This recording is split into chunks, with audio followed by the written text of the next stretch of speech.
Good morning student, I Muslim Aslam. This is a lecture of data structure. Today we are going to discuss about Huffman coding using binary tree. तो आज हम बात करेंगे Huffman coding क्या होती है। ठीक है, तो इसकी डेफिनेशन देख लेते हैं हफमैन कोडिंग में कि हफमैन कोडिंग जो होती है coding technique which reduce our file from large size to small size. इसमें क्या होता है कि आपको जो कोडिंग दे रखी होती है उसको रिड्यूस करना होता है, उसको कम करना होता है large size to small size में। ठीक है, तो वो क्या कहलाती है आपकी हफमैन कोडिंग। ठीक है, दूसरा इसका पॉइंट क्या है कि हफमैन ट्री और Huffman coding tree define as a full binary tree. आपको इसमें फुल बाइनरी ट्री डिज़ाइन करनी है। कैसे इसको ट्री को डिज़ाइन करेंगे वो मैं आपको बताऊंगी। In which each leaf of the tree correspond to a letter in the given alphabet. इसमें क्या होगा कि आपको जो अल्फ़ाबेट जो होंगे वो गिवन होंगे, उस अल्फ़ाबेट की आपकी कोडिंग होगी, फ्रिक्वेंसीज दे रखी होंगी, उसके हिसाब से आपको वो ट्री जनरेट करनी है। तो हम इसको एग्जाम्पल की हेल्प से देखते हैं। एग्जाम्पल की हेल्प से आपको अच्छे से समझ में आएगा कि कैसे ट्री को हमें जनरेट करना है। तो ट्री बनाने के लिए आप सबसे पहले एक प्रॉब्लम ले लेते हैं। प्रॉब्लम में आप देखिए कि जो प्रॉब्लम मैंने ले रखी है उसमें आपको कैरेक्टर भी दे रखी हैं और फ्रिक्वेंसीज भी दे रखी हैं। तो हम इसको देख लेते हैं। A file contain the following characters with the frequencies as shown if Huffman coding is used to for data compression determine। तो जो हफमैन कोडिंग है उसका यूज़ डेटा कंप्रेशन में भी होता है और डेटा स्ट्रक्चर में भी आप इसका यूज़ करते हो।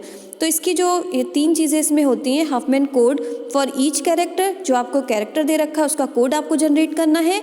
एवरेज कोड लेंथ, हर कोड की लेंथ बतानी है, जैसे जो कोड है उसकी लेंथ क्या होगी वो हम अभी जो बाइनरी ट्री बनेगी उससे निकालेंगे।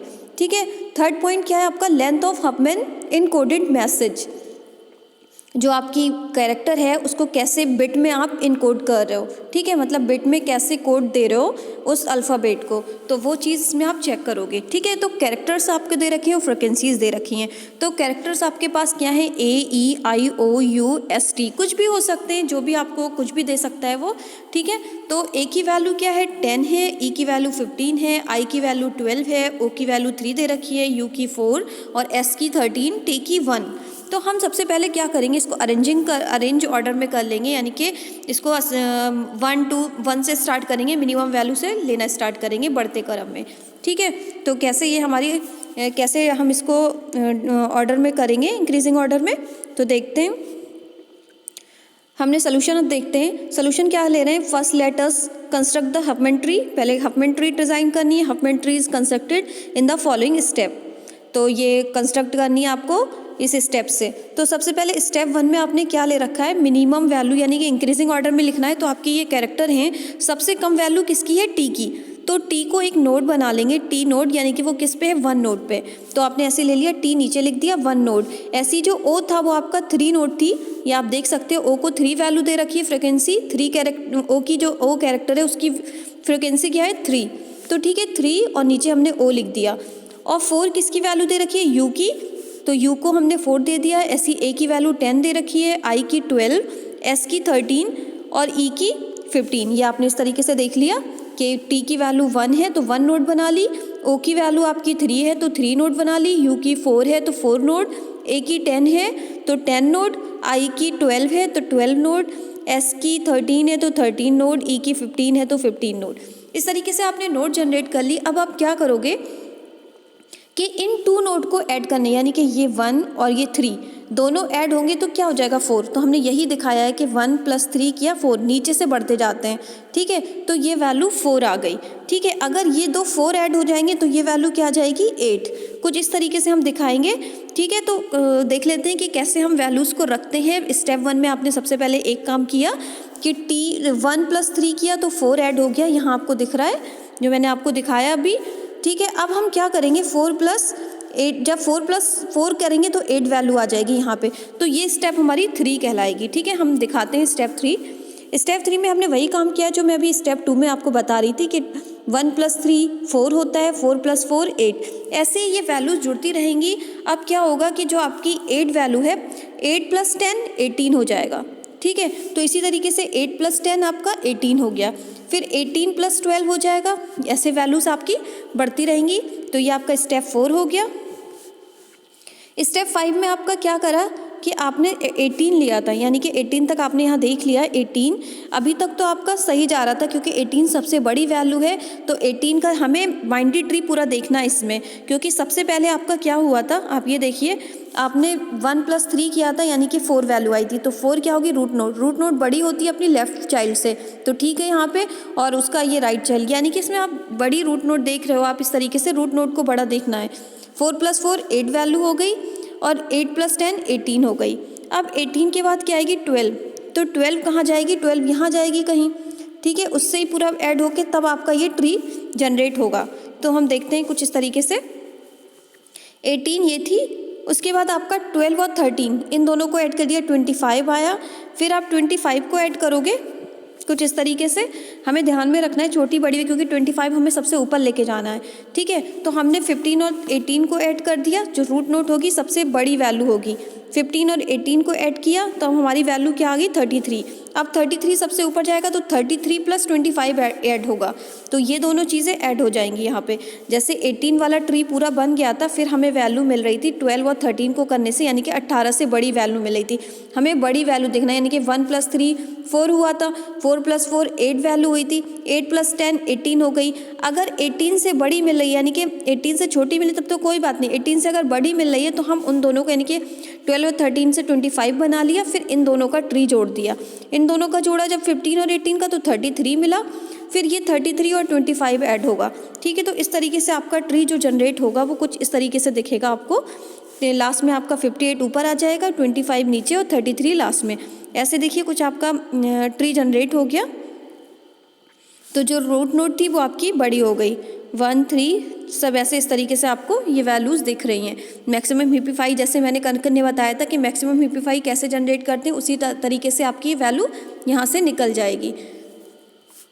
तो आप इसके रूल्स देख लीजिए, रूल्स इसके क्या हैं, ये सब जब लास्ट में सारी वैल्यूज़ ऐड हो गई, यानी कि आपने लास्ट तक जोड़ लिया, तो आपकी जो लार्ज वैल्यू है वो क्या है, 58, आपकी लार्ज वैल्यू 58 आ गई, उसके लेफ्ट साइड में 25, राइट साइड में 33, तो लेफ्ट साइड में छोटी वैल्यू यानी कि, और बड़ी वैल्यू 25 से वो आपकी राइट साइड में, इस तरीके से आपने एक ट्री जनरेट कर लिया। तो अब हम क्या देखते हैं, रूल इसके देख लेते हैं। रूल इसकी क्या है, if you assign weight 0 to the left edge, यानी कि ये कह रहा है 0 वैल्यू आपकी यहाँ लेफ्ट एज पे जाएगी और राइट एज पे आपकी 1 वैल्यू जाएगी, then assign weight 1 to the right edge, ठीक है। तो यानी कि ये कहने का मतलब है इसका कि आपकी जो ट्री है, ट्री में 0 वैल्यू यहाँ दोगे, 1 यहाँ, लेफ्ट साइड 0 तो यहाँ 1, लेफ्ट साइड 0 तो यहाँ 1, लेफ्ट साइड 0 यानी कि 18 का लेफ्ट ये है तो यहाँ 1 0 1, ऐसे वैल्यूज़ हमें देनी है, यानी कि लेफ्ट साइड आपको 0 देना है और राइट साइड आपको 1 देना है, ठीक है। तो इसका रूल्स पहला तो आपको क्लियर हो गया।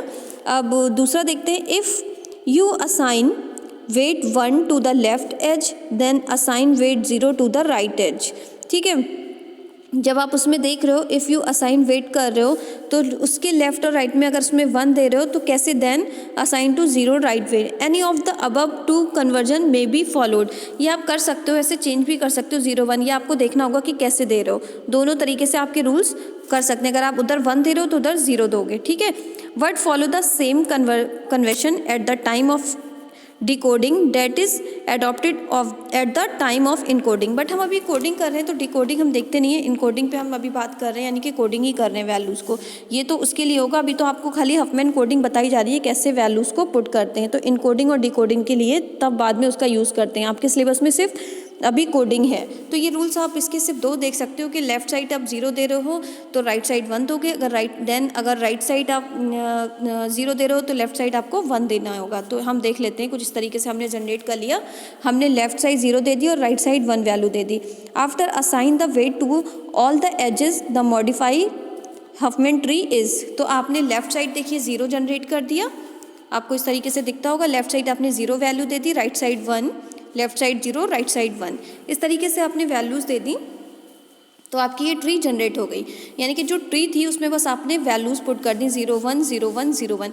अब आप क्या करोगे, सबसे पहले आप देखोगे कि हम इसमें कैसे वैल्यूज़ देंगे, यानी कि अगर आप यहाँ से देखो कि कोड करो कि ए की वैल्यू क्या है, ए की वैल्यू अगर आप देखोगे ए आपका कहाँ पे, ए यहाँ पे है, तो ए का कोड जाएगा 1 1 1, यानी कि ए इज इक्वल टू 1 1 1। अगर आप आई का देखो तो आई का क्या आएगा 2 टाइम्स 0, आई की वैल्यू क्या आएगी 2 टाइम्स 0, क्योंकि आई ट्री में ऐसे आएगा 0 0। अगर एस की वैल्यू देखते हो तो एस की वैल्यू आती है आपकी 0 1, ठीक है, क्योंकि राइट साइड में आ जाएगा एस। ऐसे ही आप ई की वैल्यू देखते हो तो ई की वैल्यू क्या आती है, ई की वैल्यू आएगी पहले ऐसे आए फिर ऐसे आए, तो 1 0, ठीक है। ऐसे ही अगर आप टी की वैल्यू देखते हो तो टी आप कैसे आओगे, मैं कुछ साफ ऐसे दिखा देती हूँ साफ सुथरा कि टी आपका कैसे आएगा। आप ऐसे आए, ऐसे आए, ऐसे आए और यहाँ पे आपको टी मिला, यानी कि 1 1 0 0, 1 0 0, आपको ये पाथ टी के लिए मिला। तो टी की कोडिंग क्या होगी, टी का कोड ये हो गया आपका जनरेट, ठीक है। ऐसी ओ के लिए जब बात करी जाती तो ओ आपका कहाँ पे, ओ आपका कुछ नीचे दिख रहा है आपको, ओ आपका यहाँ पे है। तो ओ के लिए जब ट्री जनरेट करोगे तो 1 1 0, फिर आएगा 0, फिर आपका 1, ऐसे आपको पाथ मिल रहा है। तो कैसे वैल्यू 0, ओ की वैल्यू क्या आ जाएगी आपकी, ओ की वैल्यू आ जाएगी 1 1 0 0 1, ठीक है। तो ये हमने ऐसे ही आपकी इनकोडिंग लास्ट में आपको किसी भी वैल्यू को कोड करना होता है, तो कोड हम इस तरीके से देते हैं, तो इसको कोडिंग बोलते हैं। तो ए की वैल्यू 1 1 1, ई की 1 0, आई की 0 0 और ओ की आपकी 1 1 0 0 1, यू की 1 1 0 1, एस की 0 1, टी की 1 1 0 0। तो कोई भी वैल्यूज़ आप रह गई होगी तो आप देख लीजिएगा, वैसे मैंने ज़्यादातर सारी वैल्यूज़ लिख दी हैं, तो आप इस तरीके से आप कोड कर सकते हो। तो ए ई आई ओ यू एस टी की कोडिंग आपने की, ए की 1 1 1, ई की 1 0, आई की 0 0 और ओ की आपकी 1 1 0 0 1, यू की 1 1 यू 0 1, ऐसे आपने वैल्यूज़ को कोड कर दिया। तो हफमैन कोडिंग में सिंपली आपको ये समझना है कि आपको कोई भी कैरेक्टर दे रखा होता है, यानी कि कोई भी दे रखा होता है, तो उसमें सबसे पहले उसकी वैल्यूज़, उसकी फ्रिक्वेंसी दे रखी होती है, ठीक है। तो उसकी फ्रिक्वेंसी आप क्या करते हो, जो फ्रिक्वेंसी दे रखी होती है उसमें से सबसे पहले इंक्रीजिंग ऑर्डर में लिखते हो, पढ़ते क्रम में 1 2 3 ऐसे जो वैल्यूज़ होती हैं उनको ऐसे उसकी वो नोड बना लेते हो। फिर नोड आपकी जुड़ती रहती है, बस आप ट्री में ये ध्यान रखते हो इसमें कि मैक्सिमम हीपिफाई हो। मैक्सिमम हीपिफाई का मतलब क्या होता है कि आपकी जो नोड हो, जो रूट नोड हो वो सबसे बड़ी हो। मैंने हीप में शायद आपको मैक्सिमम हीपिफाई ही पढ़ाया है, तो वहाँ से आप देख सकते हो कि रूट जो नोड होता है वो आपका बड़ा होता है, ठीक है। तो रूट नोड आपका बड़ी वैल्यूज़ हो और उसके बाद आप क्या करो कि आप जब वो पूरा जनरेट हो जाए तो आप कोई किसी भी तरीके से दे सकता है, कोई लेफ्ट साइड 0 ले ले और राइट साइड 1, यानी कि एक ही चीज़ मान के चलनी है। अगर लेफ्ट साइड 0 दे रहे हो तो राइट साइड 1 दोगे, अगर राइट साइड 1 दे रहे हो तो लेफ्ट साइड 0 दोगे, ठीक है। तो मैंने लेफ्ट साइड 0 लिया था और राइट साइड 1, उससे मैंने आपको ट्री दिखा दी। ट्री हमने जनरेट कर ली, ट्री जनरेट हुई तो हमारी सबकी वैल्यूज़ हमें पता थी, ठीक है, कि 1 किसकी वैल्यू है, 2 किसकी, वो हम ट्री बनाते लाए हैं। तो हमें स्टार्टिंग से पता था कि ए हमारा कहाँ है, तो हम ए पे कोड करते हैं। कुछ इस तरीके से आपने देखा था, ए की वैल्यू आपने यहाँ से कोड की थी, ठीक है। तो ए आपका यहाँ था, ए की वैल्यू 1 1 1 आ जाएगी। ऐसे यू की वैल्यू निकालोगे तो 1 1 0 1, ठीक है, ऐसे यू की वैल्यू आ जाएगी। तो यहीं से आप कोडिंग करते हो, इसीलिए ट्री बनाना बहुत ज़रूरी है। तो ये होती है हफमैन ट्री। तो आई होप आपको हफमैन ट्री अच्छे से क्लियर हो गया होगा। तो आज के लिए इतना ही। Thank you so much student.